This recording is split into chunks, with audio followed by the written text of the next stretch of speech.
Welcome to our morning verse by verse Bible study. We'll come to the 23rd verse of the 23rd chapter of Acts. And the rest of the book of Acts is basically a historical facts, a record of historical facts. And the Apostle Paul had completed 3 missionary journeys. And he is now preparing himself, or rather, God is preparing him for his travel to Jerusalem, to Rome, where he's going to be tried before the emperor Caesar, and ultimately he'll be arrested there, and he'll go to be with the Lord in Rome. And now at this point of time, 22nd verse of Acts 23, we were discussing about how while in Jerusalem there was a big riot there created by the Jews. They're all against Paul, and then the Roman commander put him in the barracks to prevent him from being killed by the Jews, because the big riot, they're supposed to maintain law and order, the Romans. And they realized that the complaints against about Jewish law, that Paul had broken a Jewish law. They want to protect Paul. They put him in the barracks. And then there are some 40 Jews who took a vow that they would kill Paul. They said, we won't eat or drink till we kill Paul. And they went to the chief priests and the elders and told them, tell the commander to call Paul to appear before you to find out more information about the case. Before he comes before you, we will have him killed. We'll get him killed. And the nephew of Paul comes to know about it. He goes to Paul in prison, tells him about this plot to kill Paul. And Paul calls for a centurion. Now, centurion, we all know, is a Roman military leader who has 100 people under him, 100 soldiers. That's why centurion, 100 soldiers under him. And he tells the centurion, take this young man, that is Paul's nephew, to the commander. He has something to tell the commander. And the centurion goes to the commander and tells him about the plot to kill Paul. And then, in fact, he takes, doesn't say, he takes a young man, Paul's nephew, to the commander. And the nephew tells the commander about this plot. And then the commander tells, don't tell anyone about this. And then he arranges for Paul to be taken away to Caesarea. That's where we are now, 23rd verse. Now he's preparing for Paul to go to Caesarea to escape from this plot of the Jews. With that background, let's go. Verse 23. Well, I'll go to verse 22. The commander dismissed the young man. Young man is Paul's nephew, and cautioned him, don't tell anyone that you have reported this to me. Verse 23. Then he called 2 of his centurions and ordered them, get ready a detachment of 200 soldiers. Centurion means 100 soldiers. 2 centurions means 200 soldiers.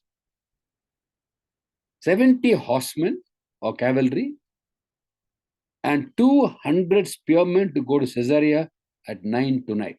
So imagine, for one man, Paul, 200 soldiers, 70 horsemen, a cavalry of 70 horsemen, and 200 spearmen to go to Caesarea at 9 tonight. What a VIP Paul was. Even for the Romans, he was a big VIP.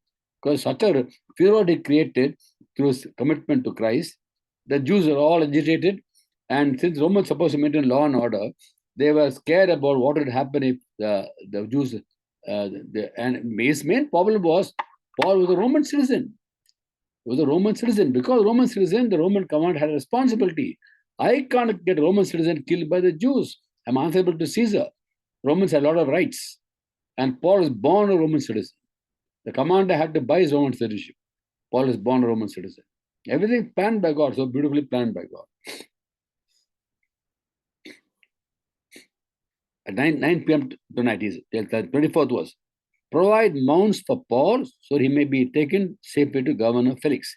Governor Felix was a governor in Caesarea. Caesarea, as I told you earlier, was a town built by King Herod the Great, who was a king when Christ was born. He ruled from 33 BC to 4 AD. He is the one who ordered the children of firstborn children to be killed in Bethlehem. There are 2 Herods during Jesus' lifetime, actually. One was King Herod the Great, other was King Herod Antipas, who had John the Baptist beheaded. A third Herod is actually Herod King Agrippa I, who had John killed by the sword. And the fourth Herod is King Herod Agrippa II. Say 26th chapter of Acts. King Agrippa is actually Herod, King Agrippa the second. 4 generations. Herod the Great, Herod Antipas, King Herod Agrippa the first, and King Herod Agrippa the second. So I'll detail, when I come to 26th chapter, I explain detail the family tree of the Herods, because we think Herod means only one Herod, the many Herods actually. Anyway, so he was a king, Herod, but Governor Felix was the governor of Caesarea. Herod the Great actually built Caesarea to please Caesar. He built Tiberias, the town of Tiberias, along the Sea of Galilee, to basically impress upon Tiberius Caesar. Then he built Caesarea to impress Caesar, and rebuilt the temple in Jerusalem to appease the Jews. So he was a people pleaser, King Herod the Great. But as King Herod the Great, who was actually the king when Christ was born. And now we read about Governor Felix in Caesarea. Now this commander wrote a letter to Governor Felix, from verse 25. He wrote a letter as follows. Claudius Lysias, that's the name of the commander. Claudius Lysias to His Excellency Governor Felix. Read the letter. Very simple to understand. There's no theology. Very, very simple. Nice story. This man was seized by the Jews and they were about to kill him. But I came with my troops and rescued him, for I had learned that he is a Roman citizen. That's the reason why. Not that he had a special love for Paul. He's a Roman citizen. How dare the Jews arrest a Roman citizen or want to kill him without proper trial? Verse 28. I wanted to know why they were accusing him. So I brought him to their Sanhedrin. Sanhedrin, as I told you before, is an assembly of 71 leaders. 71 because in the Old Testament time, in Numbers 11 chapter, read about how when Moses was found the work too difficult to govern the Israelites, judge the Israelites, and he was complaining to God, take my life, I don't want to live. He was so upset by the grumbling of the Israelites. God says, okay, I'll bring 70 elders to the tent of meeting. I'll take my spirit upon you and put on them, and they will also judge the Israelites. So 70 elders. 70 elders plus one Moses, 71. The 71 is maintained as a tradition among the Israelites, that the Sanhedrin, the Jewish ruling council would be, a full assembly would be 71, full assembly of 71 Sanhedrin. So, Sanhedrin decides matters concerning any breakage of the Jewish law. Roman law, when you break, the Romans will judge you. When you break the Jewish law, Jews will judge you. That's why even Pontius Pilate couldn't judge Jesus. He said, I find no basis for charge against him, because he's not broken my law, Roman law. Pilate was responsible for keeping law and order as far as Rome is concerned. Roman law, not Jewish law. That's why he tells them, take him and judge by your law. Your law is Old Testament law. Sanhedrin decides whether he was broken the Old Testament law or not. They are the Jewish leaders, hierarchy. Verse 28. Wanted to know why they were accusing him, so I brought him to their Sanhedrin, those 71 elders. Verse 29. I found that the accusation had to do with questions about their law. That's why Sanhedrin. But there was no charge against him that deserved death or imprisonment. In other words, I cannot imprison him. I cannot sentence him to death because there's no basis for charge against him. He's broken their law according to them. So I brought them Sanhedrin for them to judge whether they've broken the law or not. Verse 30. When I was informed of a plot to be carried out against this man, I sent him to you at once. I also ordered his accusers to present to you their case against him. So he said, I'm sending them to you, ask them to go to you and present their case to you. In other words, he's washing his hands of the matter. He's not broken my Roman law, so I cannot put him in prison. But the big riot, they plot to kill him. I can't be expected him be killed. I'm sending him to you. Sending accusers to you also, that you will judge the case. 31st verse. So the soldiers carrying out the orders took Paul with them during the night, brought him as far as Antipatris. The next day they let the cavalry go on with him while they returned to the barracks. Now, what are the group of people?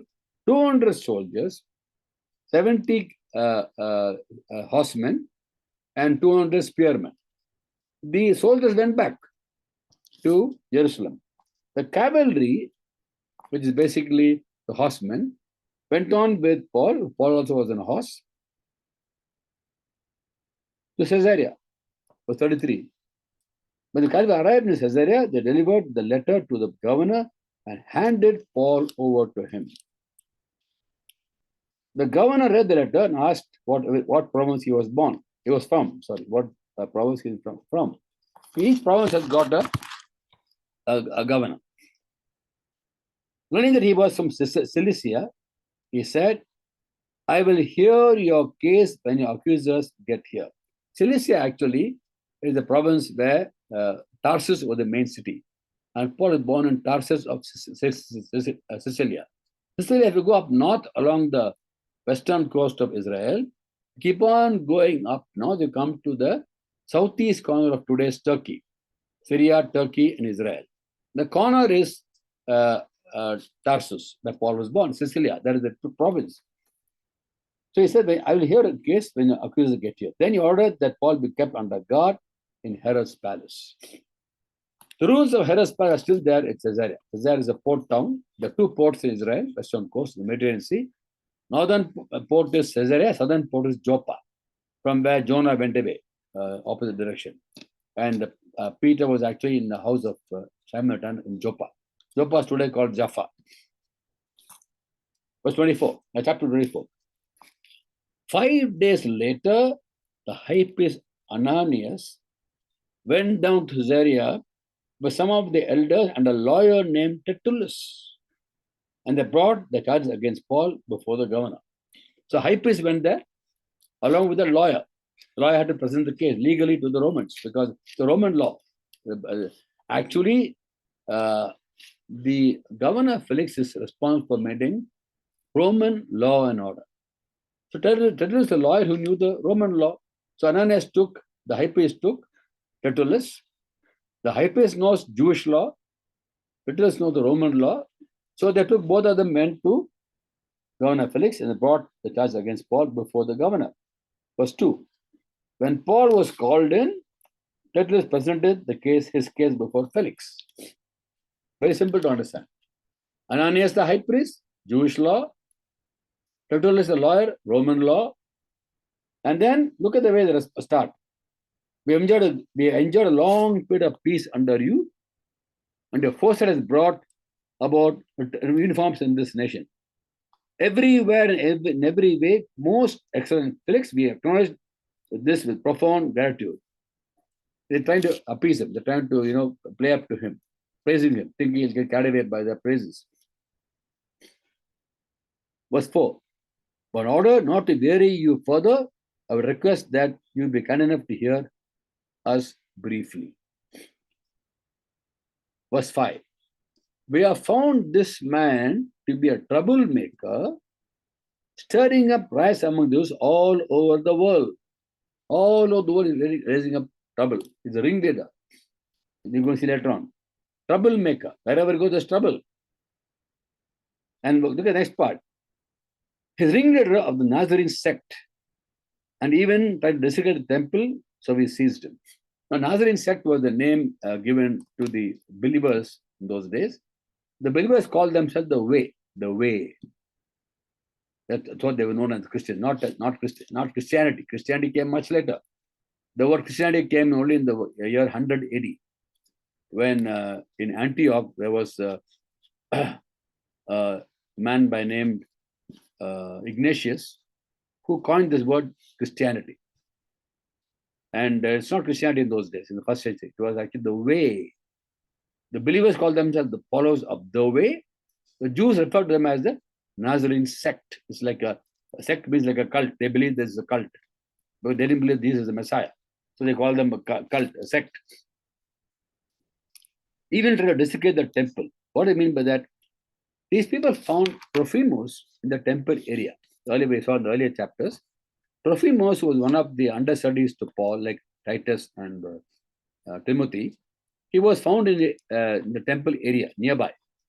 So Jews thought they brought Trophimus into the temple. Trophimus was a Greek. He was not a Jew. And they thought by bringing him to the temple, he's desecrated the temple. So that's what they're trying to imply here. without mentioning Trophimus' name. Even tried to destroy the temple, so we seized him. Verse 8. By examining him yourself, you will be able to learn the truth about all the charges they are bringing against him. So examine yourself what he has to say about himself. Verse 9. The Jews joined in the accusation, asserting that these things were true. Now, who are these Jews? These are Jews living in Caesarea. What happened was, from Jerusalem, Ananias, the high priest, came with Tertullus, the lawyer. And the Jews in Caesarea also, they also joined in. Now, Governor Felix is concerned about his own province. He wanted to keep peace and order in his own province of Caesarea. When the Jews in Caesarea also joined in the accusation, then he had to take it very seriously. So what happens after that?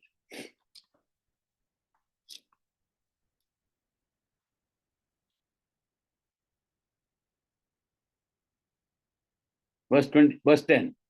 When the governor motioned for him to speak, Paul replied. Now here Paul is replying to the accusation made by Tertullus. I know that for a number of years you have been a judge over this nation. So I gladly make my defense. You can easily verify that no more than 12 days ago, I went up to Jerusalem to worship. To worship. In other words, I am also a Jew. I am worshipping the same God these people worship. I went out to worship, not to desecrate the temple. Verse 12. My accusers did not find me arguing with anyone at the temple or stirring up a crowd in the synagogue or anywhere else in the city. These people say I'm a troublemaker, I'm stirring up riots. They will know I didn't do anything to stir up trouble. And they cannot prove to you the charges they are now making against me. Look at verse 14. However, I admit that I worship the God of our fathers as a follower of the way which they call a sect. I worship the God of our fathers, Abraham, Isaac, and Jacob, God of Abraham, Isaac, and Jacob. I worship the same God as these people worship. Our fathers, fathers of the Jews, fathers of myself also, our patriarchs, that God I worship as a follower of the way, which they call a sect. As I'm following the way, I'm actually worshipping the God of their fathers, because he wants them to understand, the community to understand that Jesus is the Messiah. He's a follower of the way. But Jesus says in John 14:6, I am the way, the truth, and the life. No one comes to the Father except him. That's what probably they call it the way. In John 8:12, Jesus says, I am the light of this world. He who follows me will not walk in darkness, will have the light of life. Following me, following the way. I am the way. So they were called the way. They called themselves the way. That's what Christianity was known in the first century. By the way, the word Christianity is not there in the Bible at all. It's all the way referred to. Of course, we are all followers of Christ. The word church is there in the Bible, but not Christianity. Church means those summoned to follow Jesus. We're doing a series on that in the evening meetings. Church is there. Christian is there 3 times in the Bible, but not Christianity. The way or the sect. So this is what Paul is telling the governor Felix. The second part of verse 14. I believe everything that agrees with the law and that is written in the prophets. I'm not against the law, I'm not against the prophets. As they believe in the law and the prophets, I believe in the law and the prophets. And I have the same hope in God as these men, that there'll be resurrection of both the righteous and the wicked. Both will be resurrected. This is found in the book of Daniel. Sometimes we think, no, when Christians will be resurrected on the last day. But you look at Daniel chapter 12, verse 2. Who reading Bible today? Is it Sushma? Yes, brother, I'll be reading. Yeah. Could you read Daniel chapter 12, verse 2?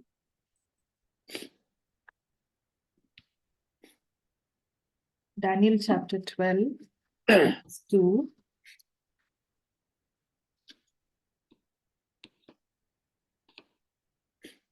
Multitudes who sleep in the dust of the earth will awake, some to everlasting life, others to shame and everlasting contempt.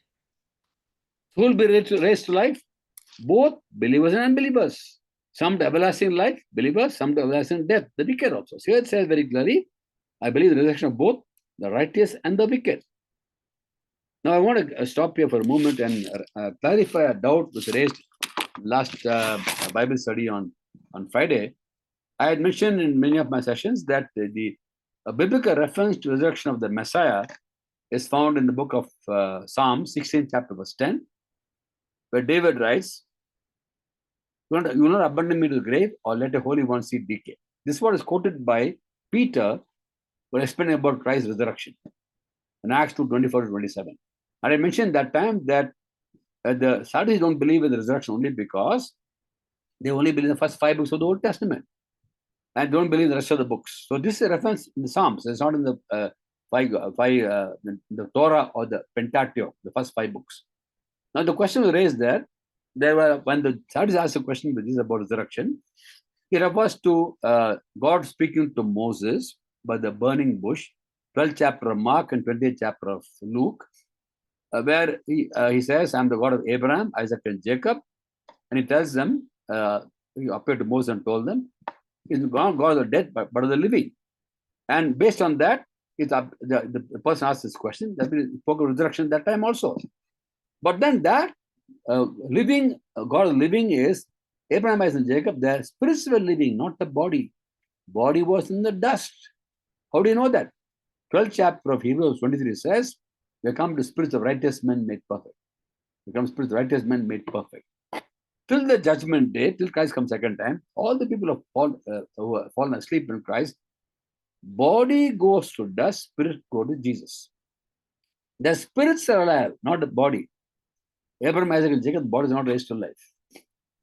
The body resurrection is only mentioned in the 16th chapter of Psalms, verse 10, where David said, "My body will not be abandoned to the grave, be raised to life, as the Holy One was raised to life. He will not see decay." Now, so that's a reference to Mark 12 and Luke 20. And if you look at Luke 20:38, Jesus says, as far as God is concerned, they're alive. That spirits are alive. If you read that 20th chapter of Luke, verse 38, it's about the context in both these passages about the Sadducees question is about resurrection. A man has a wife and he dies, his wife marries another brother, he dies, no children, again she marries the other brother, all die. Whose wife will she be in heaven? Then Jesus talks about in the heaven, there won't be marriage, there won't be any marriage, it'll be like the angels. Then he goes on to say, God told Moses, "I'm not the God of the dead, but of the living. I'm the God of Abraham, Isaac, and Jacob." But that living is not the bodily living, it's spiritual, they're alive. Read Luke 20:38. As the last sentence of that, Lord explained to the Jews about him being the God of Abraham, Isaac, and Jacob. Luke 20, verse 38. He is not. Maybe 37 and 38. Yeah. Luke 20, verse 37 and 38. But in the account of the bush, even Moses showed that the dead rise, for he calls the Lord the God of Abraham and the God of Isaac and the God of Jacob. He is not the God of the dead, but of the living, for to him all are alive. For to him all are alive. So Abraham, Isaac, and Jacob, the spirits are alive with Jesus in heaven, with God in heaven. The body is in the dust. The physical body being raised to life is assurance because the spirits are in Jesus. One day when he comes second time, he'll be raised to life. This body resurrection is clearly mentioned in book of Psalms, 16, verse 10. It's quoted by Peter while explaining to the Jews who come from different parts of the empire about how Christ's resurrection is according to Psalm 16, chapter verse 10. So can read these two passages, Psalm 16, verse 8 to 10, as well as Acts 2, 24 to 27. Psalm 16, 8 to 10. And 10th verse quoted by Peter in Acts 2, 27, but we can read Acts 2, 24 to 27.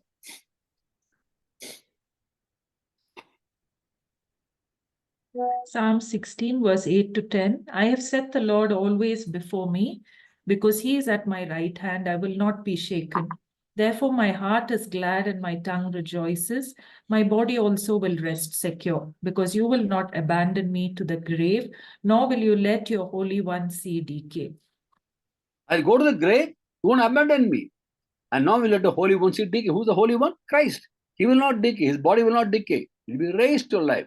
Now let's go to second chapter of Acts. The Peter explains to the Jews about Christ's resurrection. 24th to 27th verse. Acts 2:24-27. But God raised him from the dead, freeing him from the agony of death, because it was impossible for death to keep its hold on him. David said about him, I saw the Lord always before me, because he is at my right hand, I will not be shaken. Therefore my heart is glad and my tongue rejoices. My body also will live in hope, because you will not abandon me to the grave, nor will you let your Holy One see decay. Yeah, that's what I referred to here. So this is the only place where it talks about the resurrection of the Messiah who will be raised to life. And because he is to life, we'll all be raised to life. And resurrection of both the believers and unbelievers are recorded in Daniel chapter 12 verse 2. Okay, I think now it's clear. Let's go on next verse 16. He's talking about how I believe in the same hope as God as these men, that the resurrection of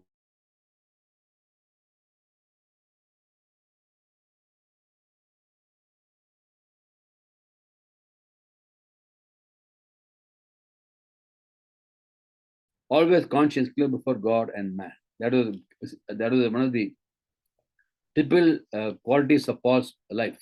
A clear conscience before God and before man. I look at two other verses here in this context.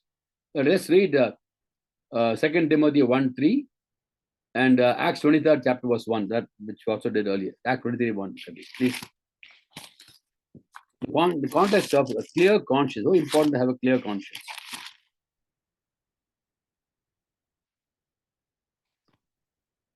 Second Timothy 1:3. As I urged you when I went to Macedonia, stay there in Ephesus so that you may command certain... No, second Timothy 1:3. Second Timothy, not First Timothy. Sorry. 2 Timothy 1:3. I thank God whom I serve as my forefathers did, with a clear conscience, as night and day I constantly remember you in my prayers. Also 23rd chapter of Acts verse 1.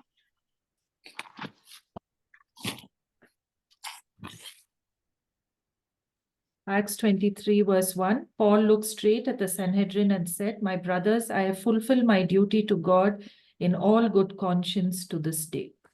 Now, when he neglected a clear conscience, he told Timothy that you shipwreck your faith. So one of the ways by which we keep our faith strong is always to ensure we have a clear conscience. The moment the conscience is disturbed, set right relationship with God. It's very important to always have a clear conscience before God and before men. So here he's talking about, where are we? Yeah, verse 16. So I strive always to keep my conscience clear before God and man. Verse 17. After an absence of several years, I came to Jerusalem to bring my people gifts for the poor and to present offerings. Now, we go back to the time when he was saved on the road to Damascus. Then he goes to Arabia immediately thereafter, comes back to Damascus. 3 years later, he goes to Jerusalem. But here is after many, many years later. That's actually 14 years later. If you look at the book of Galatians, we read about how 14 years later he went to Jerusalem. So here he says, after many years, several years, it actually happened to be 14 years. Verse 18. I was ceremonially clean when they have found me in the temple courts doing this. There was no crowd with me, nor was I involved in any disturbance. So he's trying to clarify about those Jews saying he desecrated the temple. He desecrated the temple. Actually, what they meant was Trophimus came there. He's not a Jew and he desecrated. But Paul is saying, I was ceremonially clean. I didn't bring anybody else there. Telling the truth. Was not involved in any disturbance. There was no crowd with me. Nobody, not even a crowd, a single person. They're talking about Trophimus. Verse 19. But there are some Jews from the province of Asia who ought to be here before you and bring charges if they have anything against me. Asia is basically in Turkey, Western Turkey. So he's basically trying to say that whatever these people are saying against me, there's no basis for this. And Governor Felix only concerned about Roman law and order, not Jewish law. He's listening patiently. Let's go on, Bill. My time is up. We'll carry on Wednesday. from verse 20. And we'll finish the 25th chapter. We can go very fast because it's like a story I told you. Here and there I'll explain certain things, but otherwise it's like a story, very wonderful story, and how God, every step of the way, God guided. God bless you all, and we'll meet again on Wednesday.